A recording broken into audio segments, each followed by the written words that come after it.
Friends, good morning. Welcome back to my YouTube channel. ಎಲ್ಲರೂ ಹೇಗಿದ್ದೀರಾ? So ಇದುವರೆಗೆ ಎಚ್ಚರ ಆಯಿತು 5:30ಇಂದ 6:15 ತನಕನೂ ಫೋನ್ ನೋಡಿದ್ದೀನಿ. ನಿದ್ದೆನೇ ಬರಲಿಲ್ಲ. ಎಷ್ಟೋ ತಿಂಗಳುಗಳ ನಂತರ, ಒಂದು 2-3 ತಿಂಗಳುಗಳ ನಂತರ ಇಷ್ಟು ಬೇಗ ಎದ್ದಿದ್ದೀನೇನು. ಮಧ್ಯ ಎಚ್ಚರ ಆಗಿರ್ಬೋದೇನೋ, ನೆನಪಿಲ್ಲ. ಬಟ್ ಇವತ್ತು ತುಂಬ ಬೇಗ ಎದ್ದು ಟೀ ಇಟ್ಕೊಂಡು ಕುಡಿದು ಅಮ್ಮಗೆ ಟೀ ಕೊಟ್ಟು, ಪಾಪ ಇವಾಗ ಎಚ್ಚರ ಆದಳು, ಮತ್ತೆ ಮಲಗಿದ್ದಾಳೆ. ಬಟ್ ಹಾಲು ಕಾಯಿಸಿಡೋಣ ಅಂದ್ಬಿಟ್ಟು ಹಾಲು ಕಾಯಿಸಿದ್ದೀನಿ. ಸೊ ವಿಡಿಯೋ ಮಾಡೋ ಮನಸ್ಸು ಇರಲಿಲ್ಲ ಇಷ್ಟು ಬೆಳಗ್ಗೆನೇ, ಇನ್ನೂ ಕತ್ಲು. ಸೊ ಇಲ್ಲಿ ಲೈಟ್ ಹಾಕ್ಕೊಂಡಿದ್ದೀನಿ ಆ್ಯಂಡ್ ಐಫೋನ್ ಇಟ್ಕೊಂಡೆ ವಿಡಿಯೋ ಸ್ಟಾರ್ಟ್ ಮಾಡೋಣ ಅಂತ ಹೇಳಿ. ಯಾಕೋ ಅವತ್ತಿಂದ ಬಿಸಿಬೇಳೆಭಾತ್ ತಿನ್ನಬೇಕು ಅಂತ ಅನ್ನಿಸ್ತಿತ್ತು. ಸೊ ಅದಕ್ಕೆ ಹೆಂಗಿದ್ರು ಬೇಗ ಇದ್ದಿದ್ದೀನಲ್ವಾ, ಕಟ್ ಮಾಡಿಟ್ರೆ ಮನೆಯೆಲ್ಲ ಕ್ಲೀನಿಂಗ್ ಆದಮೇಲೆ ತಿಂಡಿ ಮಾಡ್ಕೋಬೋದು ಅಂತ ಹೇಳಿ ಫ್ರಿಡ್ಜಿಂದ ಕ್ಯಾರೆಟು ಬೀನ್ಸ್ ಎಲ್ಲ ಎತ್ತಿಟ್ಟಿದ್ದೀನಿ. ಸೊ ಗೈಸ್, ಏನಕ್ಕೆ ಅಂತ ಹೇಳಿದ್ರೆ, ಇದನ್ನು ಹೇಳ್ಕೊಬೇಕಾ ಬೇಡವಾ ಅಂತ ಗೊತ್ತಿಲ್ಲ. ನನ್ನ ಸಂತು ಯಾವಾಗಲೂ ಕನಸಲ್ಲಿ ಜಾಸ್ತಿ ಬರೋಲ್ಲ, ತಿಂಗಳು 2 ತಿಂಗಳು ಬರೋದು. ಇವಾಗ 5:15 ನನ್ನ ಕಣ್ಣು ಬಿಟ್ಟಾಗ ಕರೆಕ್ಟಾಗಿ 5:15 ಕನಸಲ್ಲಿ ಬಂದಿದ್ದು.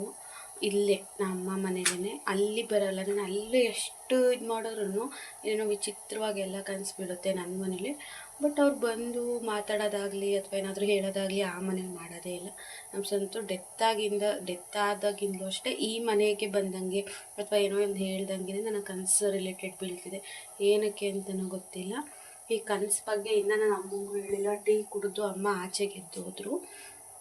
ನಿಮ್ಮ ಹತ್ರ ಹೇಳ್ಕೊಳ್ಳೋಣ ಅಂತ. ಸಂತೂರು ಬಂದಿದ್ದರು. ಅಲ್ಲಿ ನಮ್ಮದು ಈಚೆ ಕಡೆ ಬಾಗಿಲಿದೆಯಲ್ಲ ಸಂಪತ್ರ, ಅಲ್ಲಿ ಕೂತಿದೆ. ಸಂತು ಬಂದರು. ಫಸ್ಟು ಅವ್ರನ್ನ ನಾನಾಗೆ ಮನಸ್ಸಿಂದ ಏನೋ ಒಂಥರ ಮಾತಾಡ್ಸೋಕ್ಕೆ ಸ್ಟಾರ್ಟ್ ಮಾಡಿ. ಸೊ ಸಂತು ಮುಂಚೆ ಹೇಗಿದ್ರು ಚೆನ್ನಾಗಿ ಅದೇ ಥರ ಬಂದಿದ್ದಾರೆ. ಅವ್ರಿಗೇನಾದರೂ ತುಂಬ ಬೇಜಾರಾದರೆ ತೊಡೆ ಮೇಲೆ ಮಲ್ಕೊಂಡು ಏನಾದರೂ ಹೇಳ್ಕೊಳ್ಳೋರು, ಅವ್ರಿಗೆ ತುಂಬ ಬೇಜಾರಾದರೆ. ಸೊ ಆ ಥರ ನಾನು ತೊಡೆ ಮೇಲೆ ಮಲ್ಕೊಂಡು ಹೇಳ್ತಾ ಇದ್ದಾರೆ. ನಾನು ಕೇಳ್ತಾ ಇದ್ದೀನಿ, ಸಂತು ಯಾಕೆ ಹಿಂಗೆ.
ಆ ಪೂಜೆ ಆಯಿತು. ಇವಾಗ ಹೋಗ್ತಾ ಇದ್ದೀವಿ.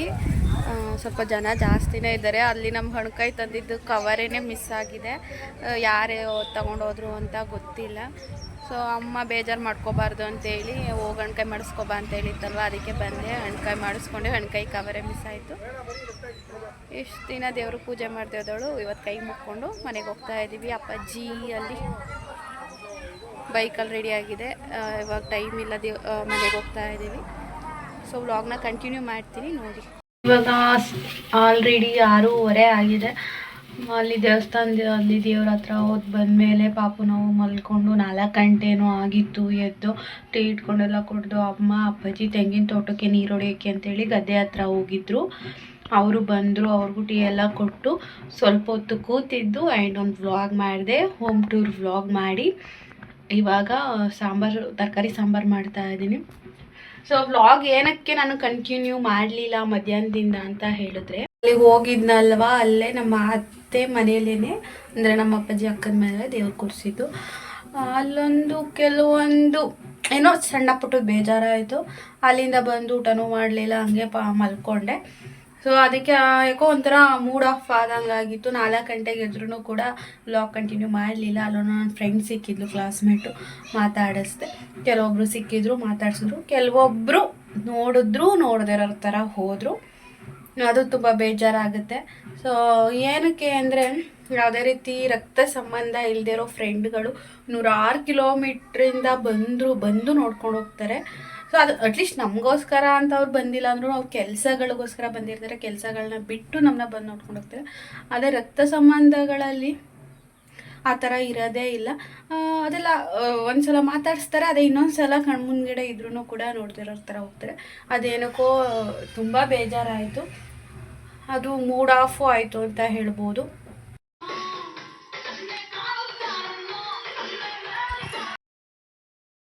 ಇದು ನೈಟು 8 ಗಂಟೆ ಆಗಿದೆ.